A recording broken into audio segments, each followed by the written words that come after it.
Hello दोस्तों, welcome to skill मंत्रा। मैं हूं अनुपम। जैसा कि दोस्तों हम डिस्कस कर रहे हैं मशीन डिजाइन, और यहाँ पे हम बात करने वाले हैं मशीन डिजाइन का पार्ट टू, यूनिट 3 का पार्ट वन ऑलरेडी हमने डिस्कस किया हुआ है। देखते हैं कि पार्ट टू में हम क्या क्या पढ़ने वाले हैं। यहाँ पे हम बात करेंगे डिजाइन कंसिडरेशन के बारे में पहले, ठीक है। फिर बात करेंगे beam strength of gear tooth क्या होता है, क्या फॉर्मूला निकल के आता है, जिसे हम लिविस इक्वेशन भी कहते हैं। फिर बात करेंगे कि डायनेमिक टूथ लोड के बारे में, फॉर्मूला क्या है, and wear strength of gear tooth क्या होता है।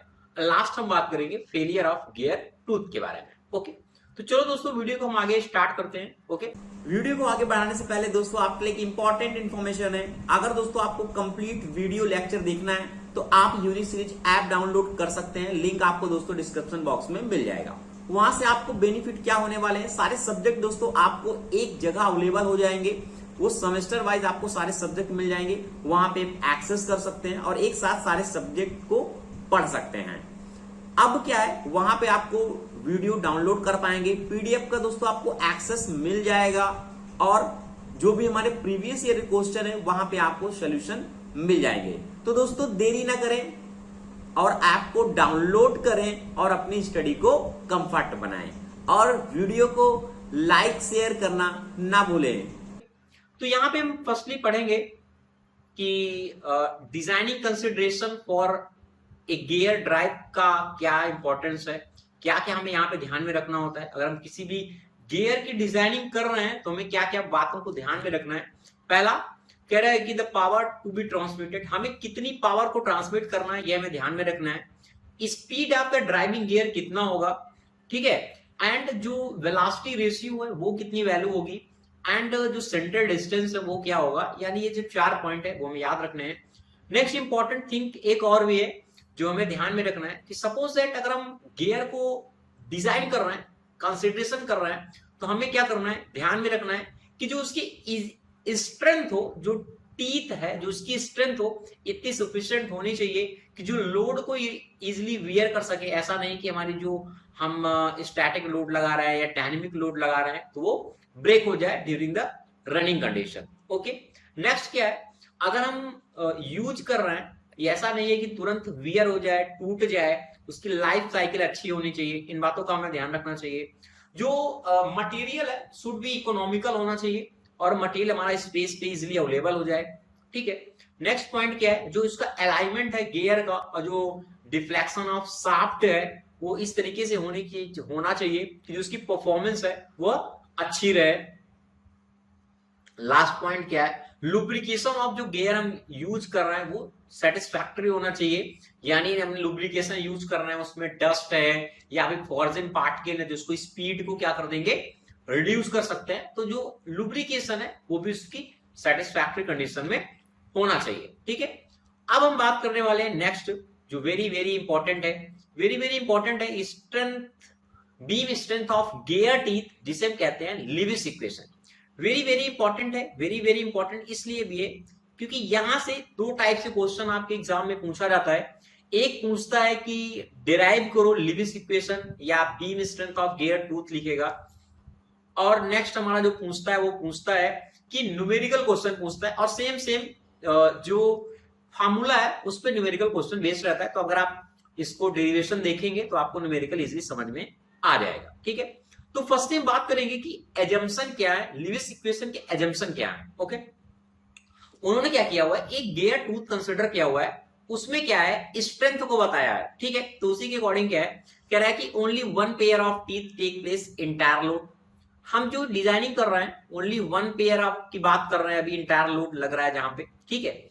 Next, effect of stress concentration neglectable होना चाहिए।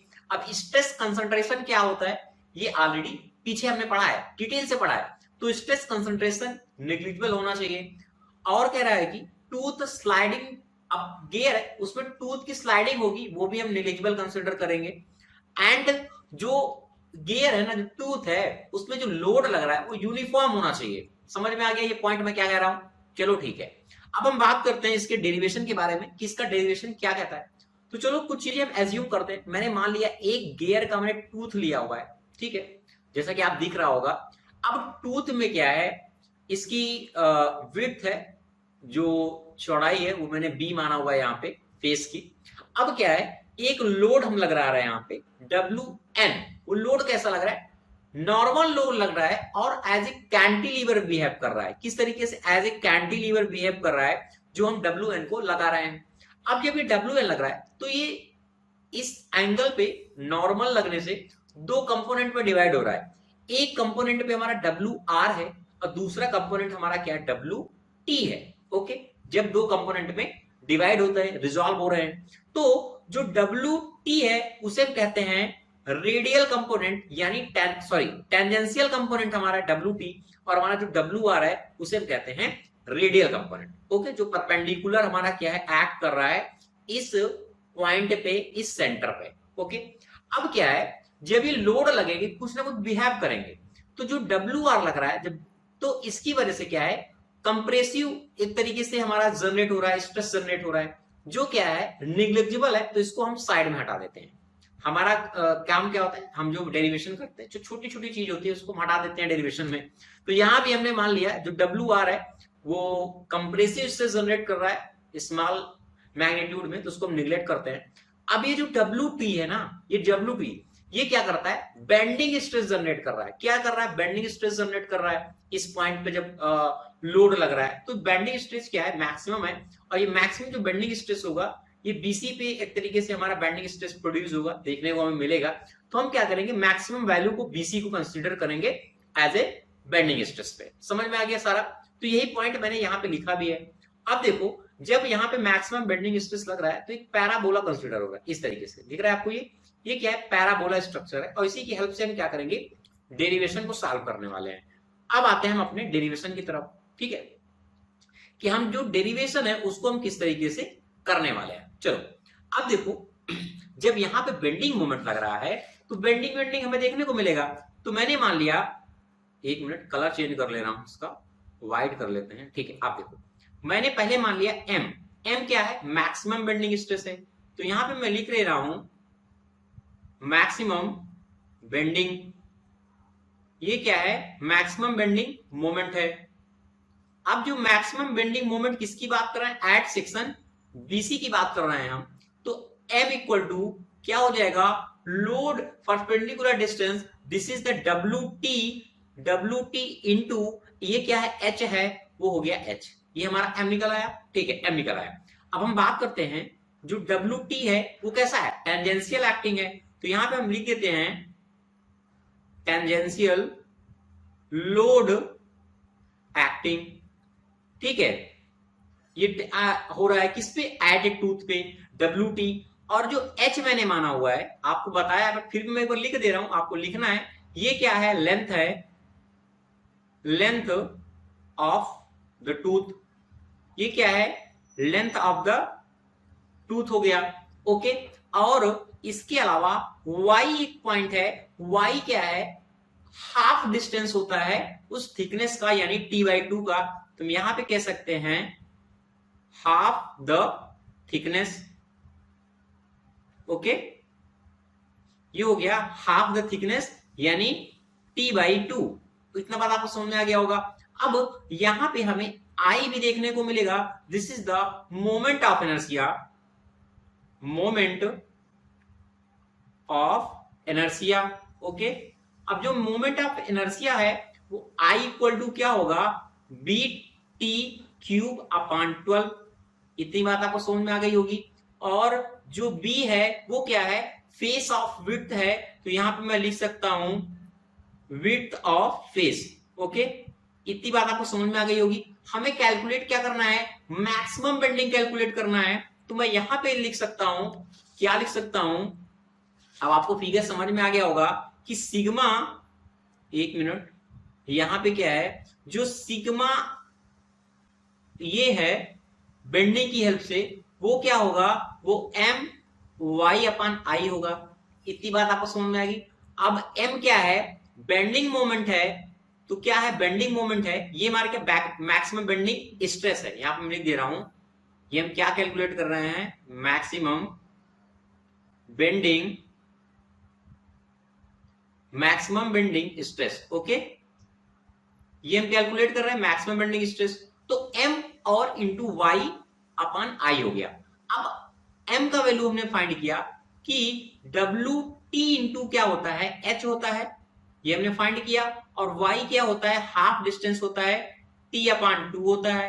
I क्या है, मोमेंट ऑफ इनर्शिया है, जो बीटी क्यूब अपॉन 12 होता है। इतनी बात आपको समझ में आ गई होगी। अब देखो, अगर हम सिग्मा डब्ल्यू निकालें, मैक्सिमम बेंडिंग स्ट्रेस निकालें, तो यहां से ये हो जाएगा 6 और यहां से ये हो जाएगा स्क्वायर।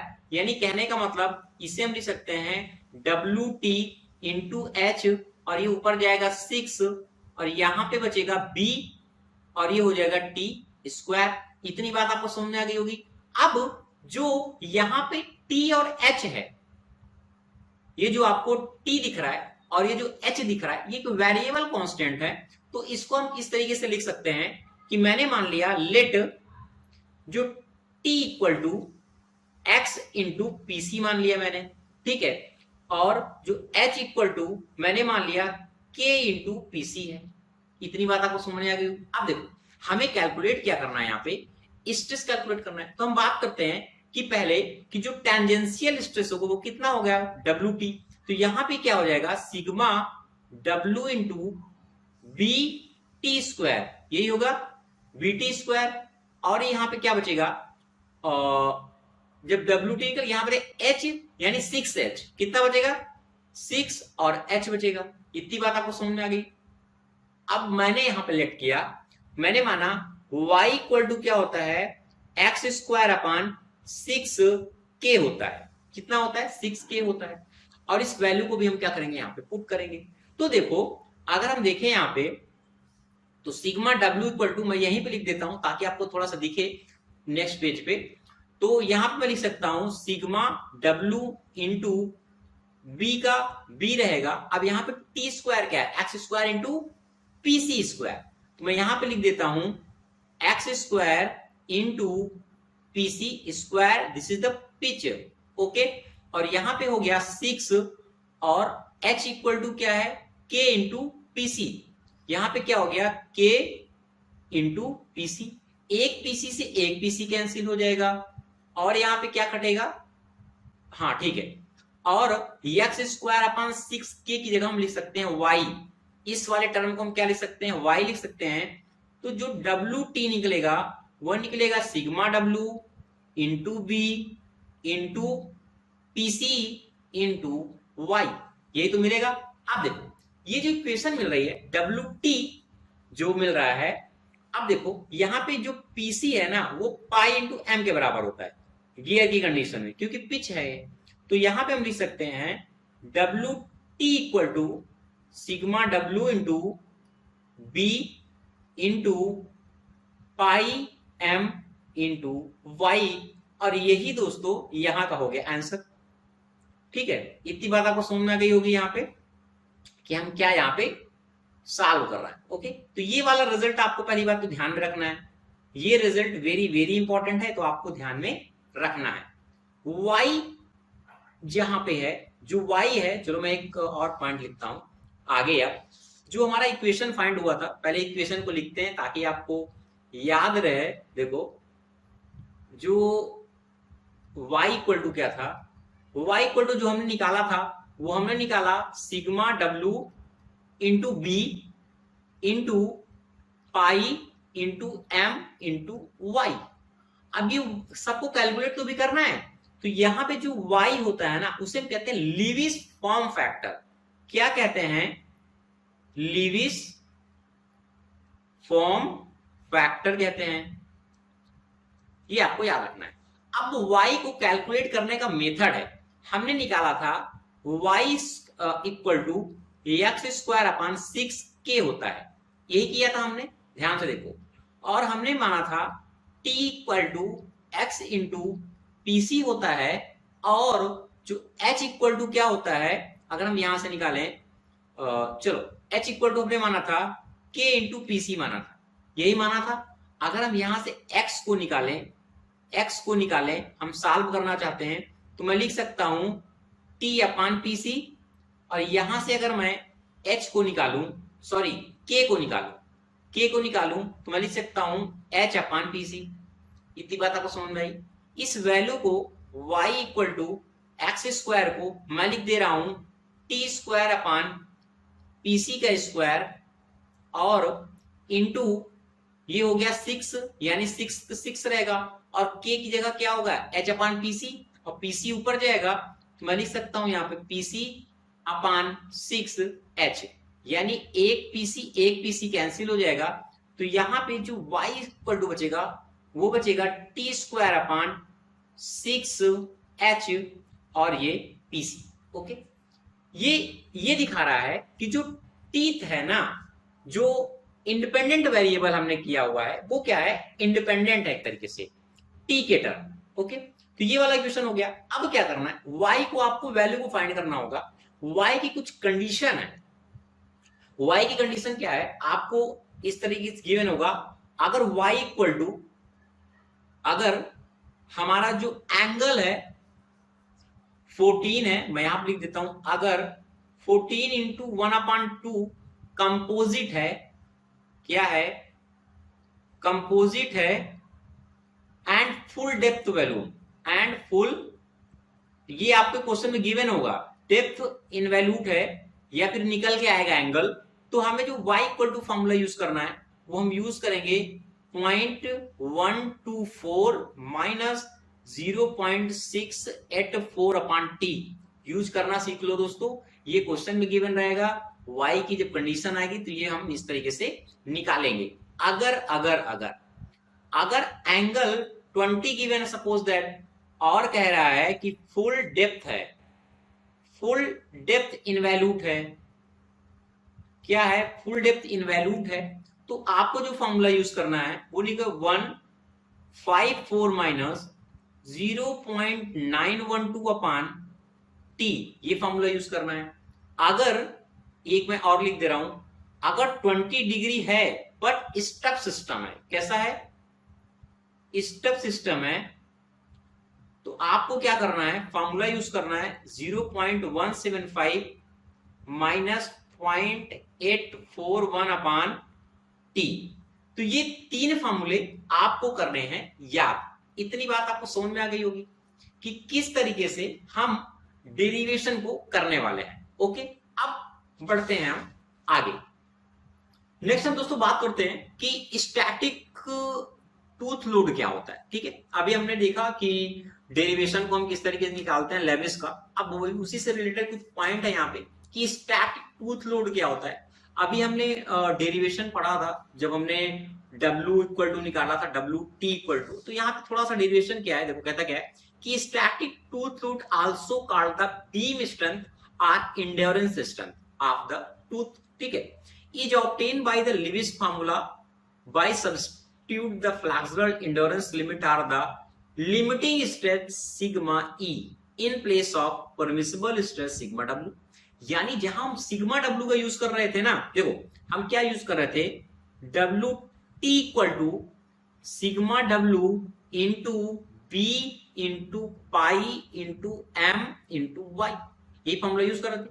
अब जो सिग्मा W है ना, इसकी जगह सिग्मा E यानी लिमिटिंग स्ट्रेस या इंड्योरेंस लिमिट का हम यूज करें तो यही स्टैटिक टूथ लोड बन जाता है। समझ में आया, देखो फॉर्मूला यहां पे क्या बदला, ये बदला, और बाकी के पॉइंट सेम है, तो उसे हम कहते हैं स्टैटिक टूथ लोड। इस तरीके से आप डिफिनीशन भी लिख सकते हैं। चलो अब इसको कैलकुलेट कैसे करेंगे, तो आपको ना जो कहते हैं ना इंजीनियरिंग में आपको डाटा बुक मिलता है, तो डाटा बुक में इस तरीके से वैल्यू होगी कि material of pinion and gear कौन सा है, ठीक है, और या ब्रिनल नंबर आपको गिवन होगा, उसके अकॉर्डिंग ये वैल्यू आपको निकालना है। यानी आपको चार्ट पे देखना है एक तरीके से, जो टेबल होती है, तो ये हमारी वैल्यू इस तरीके से हमें देखना है। ये चार्ट अभी देख लो, न्यूमेरिकल जब करेंगे तो ये सारी चीजें हमें ध्यान में रखना है। तो ये हो गया हमारा स्टैटिक लोड। ठीक है, स्टैटिक लोड में एक चीज और आती है, वो भी आपको सीखना थोड़ा जरूरी है।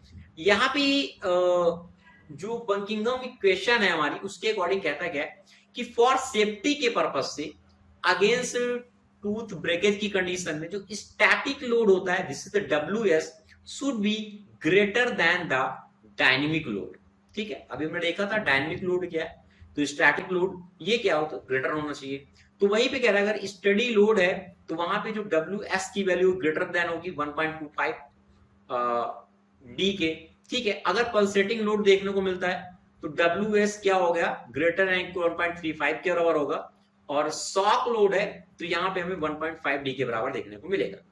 अगर नोट यहाँ पे एक पॉइंट मैंने लिखा हुआ है, अगर हमें इंड्योरेंस लिमिट कैलकुलेट करना है स्टील या फ्रैक्शनल इंड्योरेंस लिमिट में, तो सिग्मा ई इक्वल टू हमें इस तरीके से 1.75 इंटू BHN रखना है ध्यान में। तो यहां से हम जो इंड्योरेंस लिमिट है उसको कैलकुलेट कर पाएंगे। ये एक रिलेशन है, ओके। इस जो अभी मैं पढ़ा रहा हूं ध्यान से देखना, ये डेरिवेशन जब हम करेंगे तो ये सारे पॉइंट हम यूज करने वाले हैं, ठीक है। नेक्स्ट आता है कि वियर टूथ लोड क्या होता है, ठीक है। वियर टूथ लोड को समझते हैं कि वियर टूथ लोड क्या कहती है डेफिनेशन। कहता क्या है कि wear tooth load, maximum load that the gear teeth can carry without the parameter wear, यानी वह लोड जहां पे हमारा जो पॉइंट है ना टूटता नहीं है, वो मानता होता है वियर टूथ लोड, यानी टूटने की बात कर रहा है, ठीक है। Depending upon the radius of the curvature of the tooth profile and on the elasticity and surface fatigue limit of the material, maximum और the limiting load for satisfactory wear of the gear teeth is obtained by using the following Buckingham equation। अगर हमें wear tooth load को calculate करना है तो हमें इस फॉर्मूले को याद रखना पड़ेगा, W जहां पे maximum limiting load of wear है जो, ठीक है, उसको हम करेंगे DP into B into Q into K। इस फॉर्मूले को आपको याद रखना है, ठीक है, इस फॉर्मूले को याद रखना है। यहाँ पे DP क्या है, पिच सर्किल डायमीटर को दिखा रहा है, B क्या है, फेस विड्थ है पिनियन का, ठीक है, और Q क्या है, रेशियो फैक्टर है। इसको कैलकुलेट करने के लिए हम ये फॉर्मूला यूज करेंगे 2 इंटू वी डॉट आर, यानी वेलोसिटी रेशियो है ये हमारा, और V डॉट आर प्लस 1। ये क्या एक्सटर्नल गियर के लिए है। अगर इंटरनल गियर आता है तो हम इस तरीके से कैलकुलेट करेंगे V इंटू वेलोसिटी रेशियो और VR माइनस 1, ठीक है। यहां पे हम क्या करेंगे, प्लस करेंगे, यहाँ पे माइनस करेंगे, यानी एक्सटर्नल और इंटरनल गियर के लिए, ठीक है। और जो वेलोसिटी रेशियो होता है वो क्या होता है, TG अपॉन TP होता है, ठीक है, कि number of the tooth gear कितने और पिनियन गियर कितने, उसके अकॉर्डिंग हम क्या करेंगे, वेलोसिटी रेशियो को कैलकुलेट करते हैं, ठीक। तो यहाँ पे जो K है वो क्या इंडिकेट कर रहा है, वो बता रहा है कि लोड स्ट्रेस फैक्टर है, जिसे हम क्या करते हैं, लोड स्ट्रेस फैक्टर करते हैं। जो लोड स्ट्रेस फैक्टर है K है, जैसे कि हम यहाँ पे फॉर्मूला देख रहे हैं कि हमारा किन बातों पे डिपेंड कर रहा है, किन चीज पे डिपेंड कर रहा है, कि लिमिटिंग लोड क्या होगा, ठीक है, जो मैक्सिमम या लिमिटिंग लोड कितना होगा, फैटिग हमारा जो लिमिटिंग लोड है कंप्रेसिव स्ट्रेस में, वो भी क्या होगा, के पे डिपेंड होगा। जो हमारा प्रेशर एंगल है, ठीक है, and modulus of flexibility of material of gear है, ये सारे क्या पॉइंट है, के पे डिपेंड करते हैं, ठीक है। अब के पे डिपेंड करते हैं तो के को हम किस तरीके से फाइंड आउट करेंगे, ये भी आपको जानना जरूरी है। तो K के लिए हम फॉर्मूला यूज करेंगे, K equal to sigma ES, surface endurance limit है, जो अभी हमने इसके पहले भी देखा, ठीक है, square sine alpha upon 1.4 into 1 upon EP plus 1 upon EG, ठीक है। अभी क्या होता है, कभी कभी K का वैल्यू आपको डायरेक्ट एग्जाम पे गिवन होगा क्वेश्चन पे, अगर नहीं गिवन है तो इसकी हेल्प से भी हम क्या करेंगे, K की वैल्यू निकाल लेंगे, ठीक है। अब देखो सिग्मा ES क्या है, सरफेस एंड्योरेंस लिमिट है हमारा, फाई क्या है, प्रेशर एंगल है हमारा, और जो EP क्या है, ये यंग मॉडुलस ऑफ पिनियन के लिए बता रहा है, और जो EG हमने लिखा हुआ है ये गियर के लिए है, ठीक है। तो इस तरीके से अगर हमारी ये वैल्यू है तो हम मटेरियल जो सिग्मा ES को अगर डाटा K का वैल्यू गिवन है तो ठीक है, वरना इसकी हेल्प से हम क्या करेंगे, निकालेंगे। और सिग्मा ES है जो सरफेस एंड्योरेंस लिमिट है, वो क्या है, इस तरीके से वैल्यू हम क्या करेंगे, यहाँ पे निकालेंगे। देखो हमारा मटेरियल कौन सा है, ठीक है, क्वेश्चन पे हमारा जब गिवन होगा तो वहां मेंशन होगा ऑलरेडी, और हमारा जो ब्रिटल हार्डनेस नंबर क्या है उसके हिसाब से क्या है, हम सरफेस एंड्योरेंस लिमिट को फाइंड आउट करते हैं, ठीक है। तो ये चार्ट है और आपको एग्जाम में ले जाने को भी मिलेगा, तो आप देख सकते हैं। चलो नेक्स्ट बात करते हैं कि डायनेमिक टूथ लोड क्या होता है, ठीक है। अब जैसे कि नाम से क्लियर होता है डायनेमिक टूथ लोड, ठीक है। डायनेमिक टूथ लोड जो आ रहा है फॉलोइंग रीजन है, जैसे कि अगर हम बात करते हैं इनएक्यूरेसीज टूथ स्पेसिंग क्या है उसकी, इरेगुलरिटी टूथ प्रोफाइल की क्या है, और deflection of tooth under load क्या है। तो वहां पे जो हम डायनेमिक लोड को फाइंड करते हैं कि हमारा स्टडी लोड कितना है जो ट्रांसमिट टार्क हो रही है, और जो इंक्रीमेंट हमारा एक तरीके से लोड है WI कितना है, ठीक है, वो दोनों को हम ऐड कर देते हैं तो हमारा डायनेमिक टूथ लोड फाइंड हो जाता है, ठीक है, जिसको हम WD से डिनोट करता है, ठीक है। यहाँ पे बस इतना ही है कि डायनेमिक टूथ लोड आपको डायरेक्ट फाइंड करने के लिए पूछेगा तो आपको बताना है कि जो स्टडी लोड है due to the transmitted torque plus increment load due to the dynamic action, वो दोनों को प्लस कर देंगे तो डायनेमिक टूथ लोड फाइंड हो जाएगा। ओके, यहाँ पे एक पॉइंट लिखा हुआ है कि जो इंक्रीमेंटल जो लोड है जो WI से डिनोट करते हैं depend upon the pitch line velocity पर डिपेंड करता है और उसका फेस विड्थ मटेरियल का गियर का क्या है, ठीक है, accuracy of cut and tangential load, ठीक है। For the average condition dynamic load is determined by using the Buckingham equation. अब क्या है, अगर आप इसे फाइंड करना है तो फर्दर हमें एक और इक्वेशन को ध्यान में रखना होगा। WT के लिए इस तरीके से भी हम क्या करेंगे, यूज करेंगे कि WD इक्वल टू क्या है, WT प्लस WI है और WT प्लस और WI की जगह इस फॉर्मूले का यूज करेंगे हम, इस फॉर्मूले का यूज करेंगे हम, ठीक है, इसका, तब ये कंप्लीट हमारा फॉर्मूला बनेगा कि डायनेमिक लोड हमें किस तरीके से फाइंड होगा। देखो अब क्या है, WT डायनेमिक लोड है, ये क्या है हमारा ट्रांसमिटेड लोड है, स्टडी ट्रांसमिटेड लोड है। अब यहाँ पे जो V है वो वेलोसिटी लाइन है, ठीक है, पिच है, जो है पिच लाइन वेलोसिटी है, और B क्या है फेस विड्थ है, एंड C क्या है एक हमारा कांस्टेंट वैल्यू है डिफॉर्मेशन और डायनेमिक फैक्टर जिसे हम कहते हैं C को, ठीक है। अब C के लिए क्या है, अगर हमें ये गिवन है डिफॉर्मेशन फैक्टर के टर्म में, तो हमें क्या है ये जो वैल्यू हमारा गिवन है वो C के लिए चार्ट के लिए कि मटेरियल कौन सा है, इन वैल्यू टीथ फॉर्म किस तरीके से हो रहा है, एंगल क्या होंगे इसके, यही 3 आपके एग्जाम में पूछे जाते हैं। तो यहां से हम क्या करेंगे, वैल्यू को फाइंड आउट करेंगे, ठीक है। अभी हम जब आगे पढ़ेंगे तो आपको ये चार्ट मैं यूज करना भी बताऊंगा किस तरीके से यूज करेंगे। फिलहाल आप अभी इतना समझ लीजिए, मटेरियल है, पिनियन है, ठीक है, गियर कौन सा है उसके हिसाब से हम क्या है, एंगल कौन सा है, फिर उसके हिसाब से हम क्या करेंगे, C की वैल्यू को फाइंड करेंगे। ओके, तो ये दोस्तों हो गया हमारा कंप्लीट कि हमारा जो लोड है वो क्या था। अब लास्ट जो इसमें टॉपिक हमारा बचता है वो है cause of gear tooth failure. जो हमारा गियर है वो किन किन कारणों से फेल होता है, क्या हम उसको किस तरीके से एक तरीके से रिमूव कर सकते हैं, उसको जो फेल है उसको हम रिड्यूस कर सकते हैं, ठीक है। तो पहला होता है हमारा बेंडिंग फेलियर। बेंडिंग फेलियर से आपको नाम से क्लियर हो रहा है, लोड हमारा लगेगा, गियर हमारा जो टूथ है वो बेंड होगा, बेंडिंग के कारण वहां से अगर टूट रहा है तो उसे हम कहते हैं बेंडिंग फेलियर। क्या है, UV gear tooth act as a cantilever, जैसे कि मैंने पहले बताया था, और जो टोटल रिपीटेटिव होता है, जो डायनेमिक लोड लगता है उस पर, वो क्या होता है greater than the bearing strength of gear tooth होता है, जिसके कारण क्या होता है the gear tooth will fail हो जाता है इन बेंडिंग में। ओके, इन अगर हम इसे सच अवॉइड करना है इस फेलियर को, तो हमें करना क्या होगा, ध्यान में रखना है, module and face width of gear is adjust so that beam strength is greater than the dynamic load. यानी कहने का मतलब जो WD है और जो हम बीम स्ट्रेंथ निकालते हैं उस पर हमें ध्यान देना पड़ेगा कि हमें किस तरीके से ग्रेटर वैल्यू लेनी है या लेस वैल्यू लेनी है, ठीक है, इसके पहले ही बताया था। तो यहाँ पे होता है पिटिंग। अब पिटिंग का मतलब क्या होता है, पिटिंग यहाँ पे किस तरीके से बताता है, if the surface fatigue failure which occur due to the many repetitive repetition लग रहा है उसमें फोर्स से कंटीन्यूअस स्ट्रेस लग रहा है, तो failure occur when the surface contact stress are higher than the endurance limit. क्या होगा, कंटिन्यू जब एक पॉइंट पे लोड लगेगा तो एक समय ऐसा आएगा ये क्या करेगा, जो इसकी लिमिटिंग है, मैक्सिमम रेंज है, उसको पार कर जाएगा और ये टूट जाएगा, ठीक है, उसे कहते हैं एंड्योरेंस लिमिट ऑफ मटेरियल, ठीक है। तो the failure start with the formation of pits which continue to grow resulting in the rupture tooth surface, और धीरे धीरे क्या होता है क्रैक होने लगता है और फिर बाद में क्या होता है टूट जाता है, ठीक है।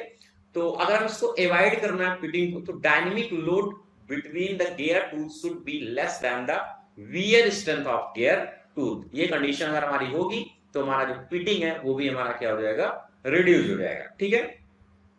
नेक्स्ट होता है स्कोरिंग। अब स्कोरिंग क्या है, जो स्कोरिंग में क्या होता है, हीट जनरेट होता है, कंटिन्यू हमारा मटेरियल वर्क करता है, उसमें हीट की प्रॉपर्टी जनरेट होती है। जब हीट प्रॉपर्टी जनरेट होगी तो एक समय कहीं ना कहीं मटेरियल को नुकसान करेगी, तो इस तरीके से जो हीट के कारण, उस लुब्रिकेशन के कारण फेल हमारा जनरेट होता है, उसे हम कहते हैं scoring.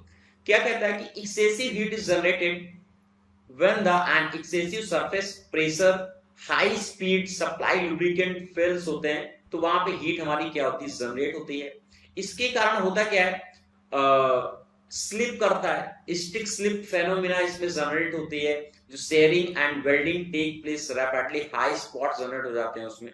The type of failure can be avoid by the properly design in the parameter such as speed. अब क्या है, इसको रिड्यूस करना है तो हमें स्पीड को, उसके प्रेशर को और जो उसका लुब्रिकेशन है उस पर ध्यान देना पड़ेगा। तो उससे क्या होगा, जो टेम्परेचर है वो रिड्यूस भी होगा और जो उसकी प्रॉपर्टी है मटेरियल फेलियर की वो भी क्या हो जाएगी, रिड्यूस हो जाएगी। ये हमारा होता है स्कोरिंग का। अब आता है एब्रेसिव वियर।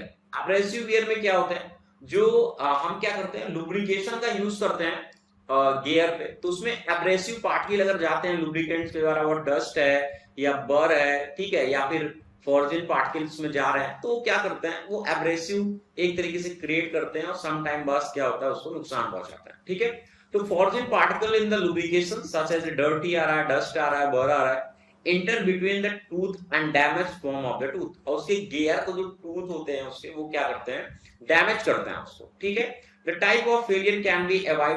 अच्छा, हम किस तरीके से फेलियर को अवॉइड कर सकते हैं, अगर लुब्रिकेशन के द्वारा जा रहा है तो हम क्या करेंगे, लुब्रिकेशन को एक फिल्टर करेंगे, जिससे हमारा क्या होगा, वो रिड्यूस होगा, और हाई विस्कोसिटी लुब्रिकेशन यूज करें, ताकि जो उसकी पार्टिकल है, विस्कोसिटी है, वो बेटर रहेगी, थिकर होगा ऑयल हमारा, तो उससे क्या होगा, इजिली फ्लो हो पाएगा। ठीक है, इस तरीके से हम इसको क्या कर सकते हैं, रिड्यूस कर सकते हैं। कोरोसिव वियर क्या होता है, कोरोसिव वियर जिसे हम कहते हैं जंग लगना। अब क्या होता है, बहुत सारे हमारे जो मटेरियल होते हैं उसमें एडिटिव्स नहीं होती जो हम यूज करते हैं, तो उसके कारण क्या होता है, कोरोजन लग जाता है। ठीक है, तो corrosion of tooth surface is mainly caused due to the presence of corrosive element such as additive present in the lubrication oil. ठीक है, तो इसके कारण क्या होता है, यहाँ पे कोरोसिव हमारे होते हैं, बहुत सारे इसमें एडिटिव एलिमेंट होते हैं। ठीक है, in order to avoid such type of wear, proper anti corrosive use करते हैं, एडिटिव शुड बी यूज्ड, ताकि हमारा जो कोरोजन है उससे हम क्या करें, बच सके। तो ये दोस्तों इसका यूनिट 3 का पार्ट 2 था। बिल्कुल इजी है अगर आप थोड़ा सा ध्यान देंगे, बट यहाँ पे थोड़ा फॉर्मूले आपको याद रखने पड़ेंगे, क्योंकि एग्जाम में ऐसे ही पूछे जाते हैं। ठीक है, अब ये चार्ट आपको याद रखने की जरूरत नहीं है, वो सारी चीजें आपको अवेलेबल रहेगी, बस आपको कॉन्सेप्ट थोड़ा सा ध्यान रखना है। थोड़ा सा बोरिंग है ये, हल्का सा लेक्चर, बाकी अभी जब हम डिजाइनिंग पे आ जाएंगे, नेक्स्ट लेक्चर में हम डिजाइनिंग की बात करेंगे, वहां से आपको फिर से इंटरेस्टिंग लगेगा, क्योंकि यहाँ पे कुछ थ्योरी का पोर्शन इस तरह से है। ठीक है, तो thank you watching this video दोस्तों, अपने दोस्तों को भी सजेस्ट करें कि अपनी स्टडी को स्टार्ट करें। Thank you.